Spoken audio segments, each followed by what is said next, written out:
Hello and welcome everyone today. We are discussing in this video something very interesting, which I call the infinite money glitch that Tesla is unlocking. Look, Tesla is the world's greatest wealth generation machine. And as you know, I have a price target of $10,000 by 2030, which I think is conservative and will prove to be underestimating the potential. And that means Tesla is going to make millions of millionaires just by buying the stock. This is not stock investing advice, but that is my analysis, and that's why I am doing that. And I think, as I explained in a video before, this is actually a test. Investing in Tesla is a test if you can think in first principles and can anticipate a future that is not here right now, but that will inevitably unfold because of humanoid robots and AI. Now, this is amazing, but this is not an infinite money glitch. This is a $25 trillion opportunity, and $25 trillion are not infinite. They're a lot. But what is the infinite money glitch we are talking about here? Well, let me put it like this. The real opportunity of Tesla is way beyond the stock, because the stock just makes 10 million retail investors, maybe more, rich and wealthy. But it also creates an abundance in new reality engineering capabilities. What do I mean with that? I mean, humanoid robots and amazing artificial intelligence make it infinitely easier. It's the ultimate force multiplier for us who can see the future and want to design it. Because now the robots can do the work and the AI can facilitate and force multiply us if we do it right. Now, in addition to the money that Tesla brings to millions of people and the force multiplication to change reality in much more powerful ways, it is also introducing a cultural mindset shift by Elon. And Elon is the guy who basically termed the phrase first principles.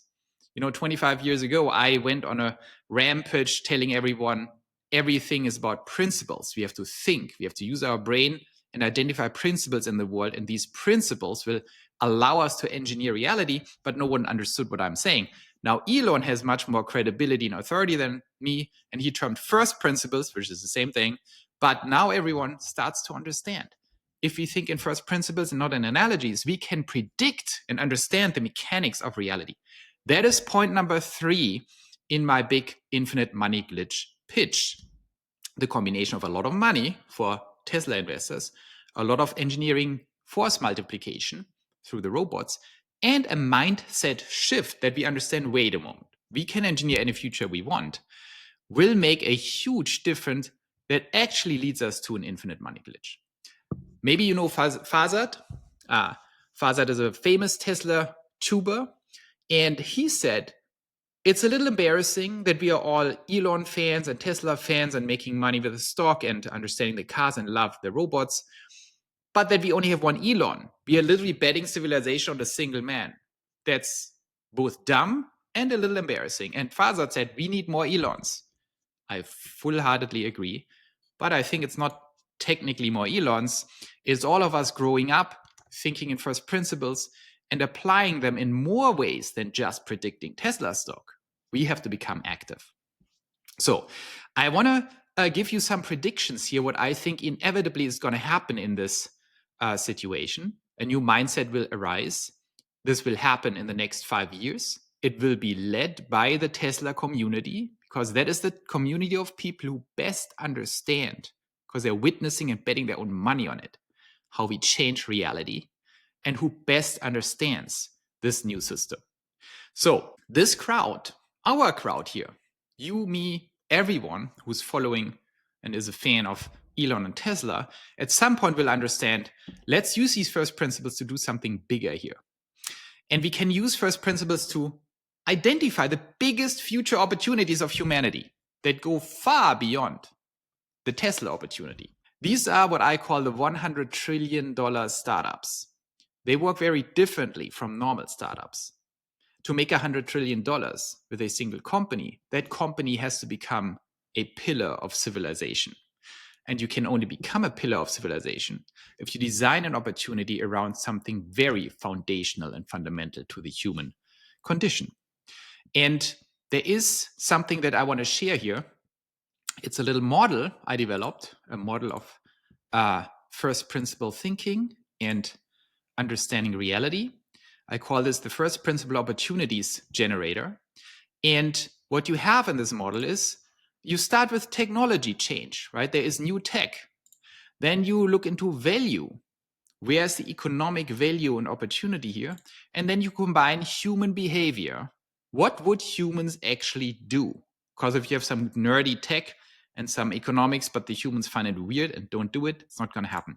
And in this Venn diagram of these three circles or triangles here, technology, value, and humans, in between you have the opportunity. And the greater the tech disruption, the greater the economic value, and the greater the human tendency to adopt whatever you propose, the bigger the opportunity is. And you can also summarize this in possibility. What is possible? Need. What do humans truly need? Not to be confused with wants. What do humans really want? These can be different. The need determines the strategic economic opportunity. How big is the underlying human need? The want is what people currently actually want to do. And the possibility is how can we hack reality with new tech? So this is my little model for identifying first principle opportunities. And what I want to do now is I want to use this model to ask a bunch of questions and identify what are the greatest opportunities of humanity that we will unlock as an infinite money glitch once we embrace our newfound capability of doing first principle reality engineering. And in order to do that, I will just go straight to the pitch and share another model with you that will go into that. So in this model here that you will see, I'm starting with the predicted path of what's going to happen with these new citizens. I call them the citizens of the target state, which is the Tesla crowd, right? The target state is basically an engineering term that I transposed a little bit into a term for general civilization planning. Target state means first principle wise, you're an engineer, you look at whatever you look at, and you envision what do you want? What is the target state you want to achieve with your engineering? And we can do that with not just an engine or a robot or an electric motor, we can do it with all of society. And this creates a predicted path into the target state. So Tesla unlocks the robots. The robots unlock a lot of capital and wealth. Together with a little bit of culture, they unlock the ability to engineer reality. That's what we just discussed. But what happens next? Now we have the tribe of the Tesla investors and first principle thinkers who witness this whole thing and change their mindset into saying, wait a moment, why don't we just engineer the whole thing? And if we want to engineer the whole thing, if we grow up and say, well, we can determine the future, what is it that is actually the most important thing for humans? And I found three things. And these three things, in my opinion, are the greatest needs that humans have. And with that, the greatest economic opportunity our future civilization has, and the greatest civilizational opportunity. So we start with number one, babies. Why are babies so important? You have to take many steps back and think about why are we on this earth? And I don't mean it in a just philosophical way. I mean it in a no-nonsense engineering way. Think about evolution, our genetics. Why are we here? And the number one reason we are here is to have babies. Everything about the human condition is designed to make us pursue babies, even if we are not aware of it. Sex is very important. Women are very important for men. Men are very important to women. But also, children are very important. And it's encoded in our DNA a little bit differently. We are not always consciously thinking about babies, but our number one purpose in this world is to reproduce. And this will drive economic behavior inevitably. This is what I predict. Number one. Number two is health. Now, it's very important. Health means to survive.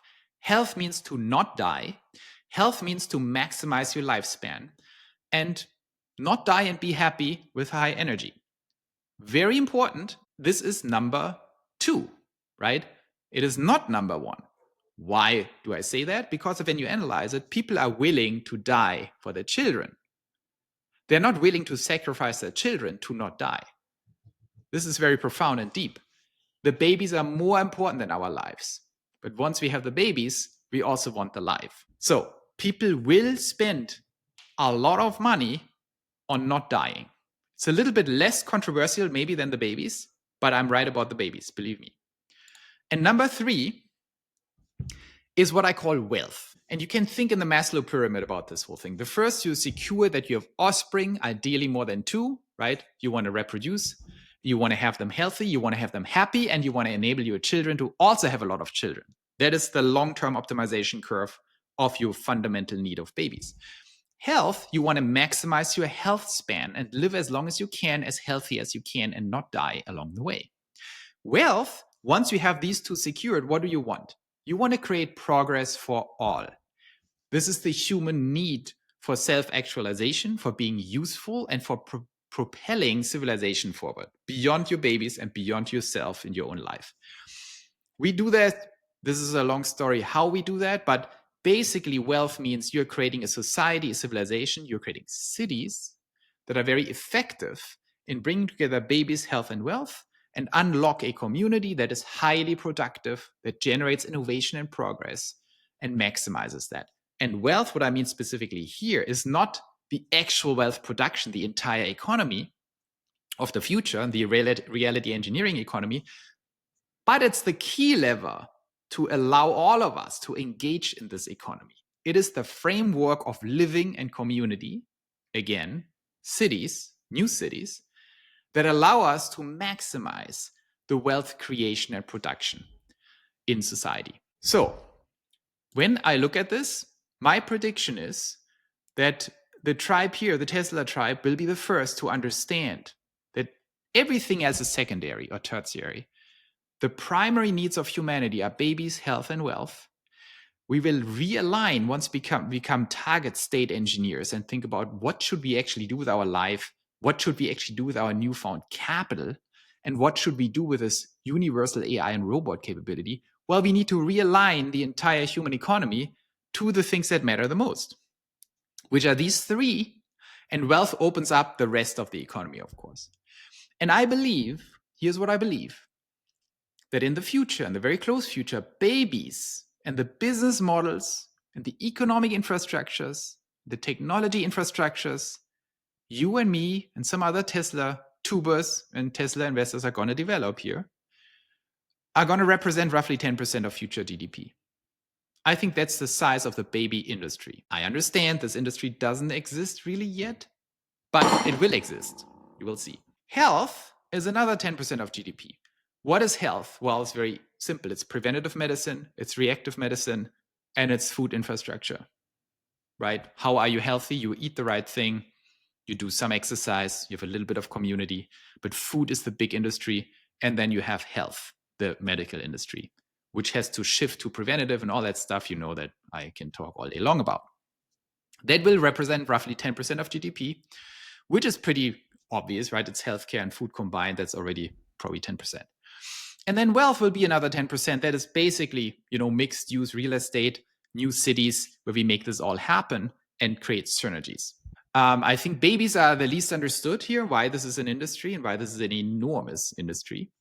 And together with this 30% of GDP, we are going to create a new civilization. We are going to create the target state that builds a new framework for maximum progress. That is the path that I predict. And I predict that this will be driven by the Tesla community because they're the only ones who have proven that they can think in first principles, predict the future before anyone else, and take aggressive action as fans, as a community, as investors, and capital allocators. So there you have it. That's what I think. And I think what happens next here is, let me get your feedback. I already have some plans here. We are going to go a little deeper into each of these in the coming weeks. And I want to outline what I think, how Tesla can teach us about each of these pieces. And I want to talk also about the secret Tesla method of reality engineering that we will uncover here. How did Tesla do that? How did they transform robots, EVs, AI, and everything so drastically and rapidly and so much more capital efficient and so much bigger than anyone else? There is a secret method to that madness. that makes it effective, we will uncover this method and we will apply it to these foundational and most important value drivers of the future. And then we are off to the races and can do cool things. So the method is coming next. The baby master plan is following then. And then we go into health and wealth. And then we will see what happens. I hope you enjoyed that. See you very soon. And it remains very exciting what's going to come. Thanks for watching.